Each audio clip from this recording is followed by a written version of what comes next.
Hello guys, welcome to our YouTube channel, and today we are going to learn how to fix taskbar disappeared on messaging on Windows 11. So let's get started. So if your taskbar is disappeared whenever you try to message on Windows 11 and you want to fix that.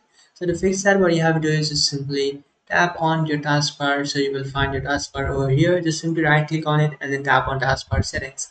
After tapping on taskbar settings, now what you have to do is just simply scroll down and then tap on taskbar behavior, and over here you will find this following options. So now if you automatically hide the taskbar is turned on, make sure that it's turned off, and after turning it off, now you'll find your taskbar is not hidden. So if it oftenly gets hidden, then what you can do is just simply turn it on, and after turning it on, here you can see guys, now your taskbar will not hide.